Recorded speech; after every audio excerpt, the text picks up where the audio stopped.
cœur du Koudoum, l'émission qui vous donne toutes les informations concernant la fête de la Bissa ici dans dans cette ville mythique de Grand Bassam. Aujourd'hui, pour ce 5e numéro, nous allons nous intéresser aux bijoutiers. Quelle est leur place dans la société et bien sûr dans la royauté d'Enzima Kotoko? Alors, sans plus tarder, allons-y nous enquérir de la situation.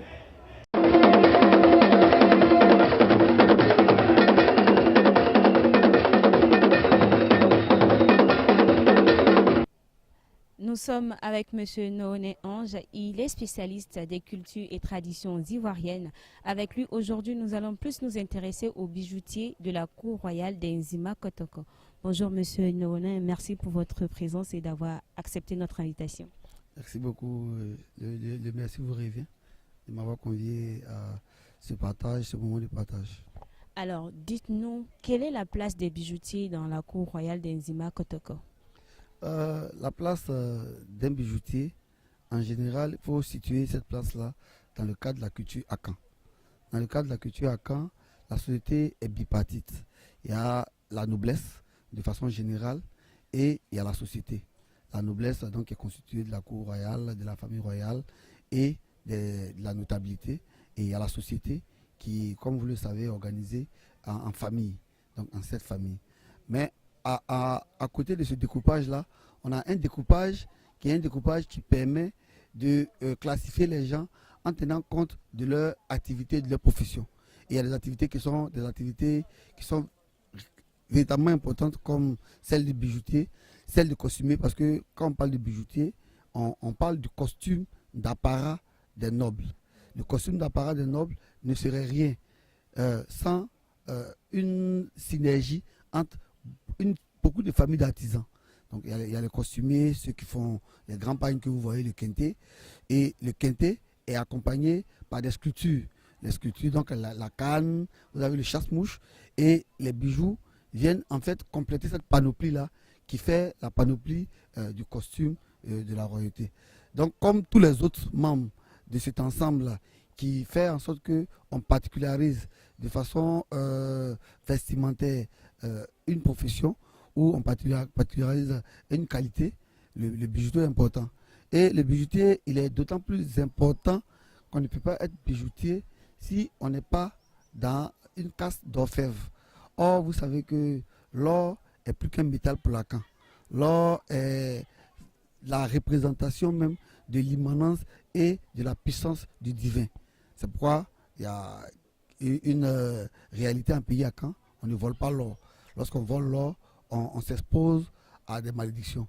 Donc celui qui travaille l'or, qui le façonne à faire une œuvre divine. Et les motifs qui sont créés sont des motifs artistiques, comme on le voit, mais c'est des motifs qui ont de forts symboles qui permettent de faire passer un message. Parce que quand le roi sort, évidemment, on dit que le roi ne parle pas, mais le roi est très bavard. Il est très bavard en un symbole. Tout ce qu'il porte, les couleurs de son pagne, les bijoux, les motifs, les animaux qui sont utilisés, tout ça traduit un message très profond. Donc, ce qui fait du bijoutier en particulier, et puis des artisans qui entrent dans la confection de son costume, des personnages très importants, parce qu'ils doivent pouvoir transcrire au peuple tous les messages qui sont contenus dans la royauté en rapport avec les circonstances de la sortie du roi. Chaque circonstance de la sortie du roi, de sa notabilité, est particulière. Il faut donc, à travers ces bijoux qu'on va leur porter, il faut transmettre ce message qui est un peu la thématique qui est développée au cours d'une sortie. Alors, est-ce à dire que tous les bijoutiers ne font pas partie de la cour royale? Tous les bijoutiers ne sont pas bijoutiers de la noblesse et du roi. Parce que les tenues du roi, les tenues d'apparat du roi sont des tenues qui sont des tenues humaines. Mais en réalité, ces tenues-là aussi sont frappées du sceau de la spiritualité. Il faut que ces tenues, lorsqu'il les porte, elles puissent le mettre à l'abri de toutes sortes d'attaques. Donc, un bijou, par exemple, qui est fait avec une intention malveillante, ne garantit pas la sécurité du monarque. Il faut que le bijou, lorsqu'il est fait, il y a la confection, la technicité, mais il y a aussi des rituels Donc c'est pourquoi ce n'est pas tous les tisserands, ce n'est pas tous les bijoutiers, tous les orfèvres qui sont affectés au service du roi. Et en général, aujourd'hui, ces réalités ne se vivent plus trop, mais en général, le roi a une cour d'artisans et d'artistes qui ne font que des costumes, parce que le roi ne doit pas être mélangé au peuple. Et le roi fait des costumes que le roi porte sont des costumes uniques en les gens. Le bijou que le roi porte doit être un bijou que lui seul porte. Or, si son orfèvre, son bijoutier et en même temps le bijoutier du village, vous verrez que par déformation professionnelle, il peut reproduire consciemment ou inconsciemment le même bijou. Donc pour garder l'exclusivité des œuvres que le roi porte, il faut donc lui affecter à la cour un bijoutier qui est un costumier qui est chargé de ce que ça se paie la main, en tenant compte des règles de l'art en la matière, mais aussi en tenant compte de certains rituels. Il ne faut pas que le bijou soit la porte d'entrée à une malédiction, parce que le roi doit être vraiment très propre pour transmettre cette propriété-là, cette spiritualité, cette pureté à tout le royaume. Donc, un bijoutier lambda ne peut pas se transformer en bijoutier de la cour royale? Non. Dans le principe, non. Avec l'évolution, mais je ne pense même pas que ce soit le cas aujourd'hui. Ceux qui confectionnent les bijoux du roi sont le roi à l'exclusivité de ceux qui confectionnent. Généralement, comme je l'ai dit, aujourd'hui, il n'y a plus de caste de bijoutiers. Un bijoutier peut faire une autre activité. Sinon, les Nzima, la force des Nzima, les Nzima dans le royaume Akan étaient les plus grands bijoutiers. Aujourd'hui, cette pratique et cette technique de fabrication, de transformation de l'or est en voie de disparition. On ne peut plus vous identifier une caste de bijoutiers en pays Nzima. Sinon, l'activité principale des Nzima au sein de la caste des Akans, c'était vraiment la bijouterie. La bijouterie, mais surtout la transformation de l'or dans toutes ses composantes. Généralement, vous voyez que le roi porte des bijoux blancs. Certains pensent que c'est du bronze, mais c'est de l'or. Parce que le bijoutier a la capacité de façonner les couleurs de l'or. Donc, l'or n'est pas seulement le métal soleil qu'on voit, mais l'or, il y a aussi l'or blanc. Et il y a des circonstances pour lesquelles, par exemple, le jour, vous vous rendez compte que le dernier jour de la Bissa, où le roi est allé prendre son bain purificateur, le roi sort avec des bijoux blancs. Et ces bijoux, effectivement, ces bijoux sont en or. Donc celui qui travaille doit connaître le rituel, tout le rituel qui entoure l'extraction. Et généralement, c'était des orfèvres qui étaient au début et à la fin du processus.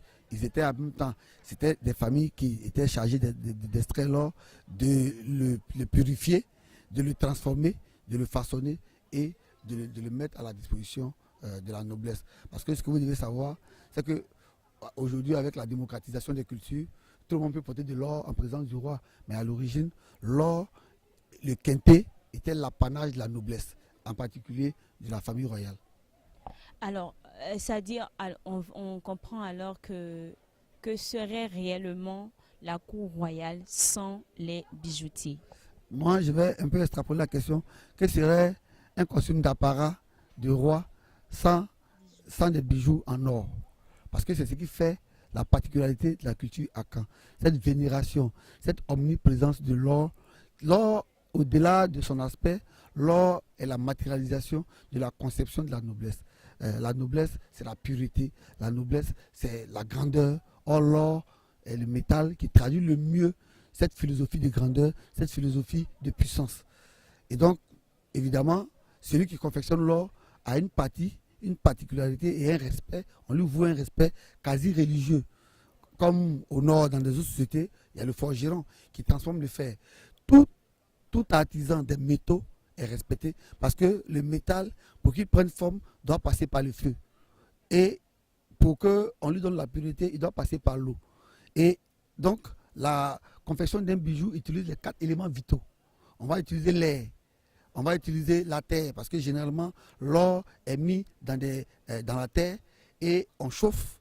Après avoir chauffé, on laisse à l'air et donc on voit qu'avec l'eau, on va laver. Les 4 éléments vitaux vont intervenir. Donc c'est des gens qui ont une parfaite maîtrise, qui font vivre de façon harmonieuse les 4 éléments vitaux. C'est un geste anodin, mais du point de vue spirituel, c'est un geste qui marque un peu une conciliation des éléments du cosmos pour que celui qui porte ce bijou-là soit plutôt purifié, protégé et donc soit mis à l'abri de tout esprit maléfique. Voilà, j'espère que vous avez compris beaucoup de choses. Vous avez assez compris la place des bijoutiers dans la cour royale d'Enzima Kotoko. Merci beaucoup à vous de nous avoir suivis. Encore une fois, merci à vous, Monsieur Noné Ange, pour votre présence. Merci beaucoup aussi à vous.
Une journée tout aussi chaude que les précédentes.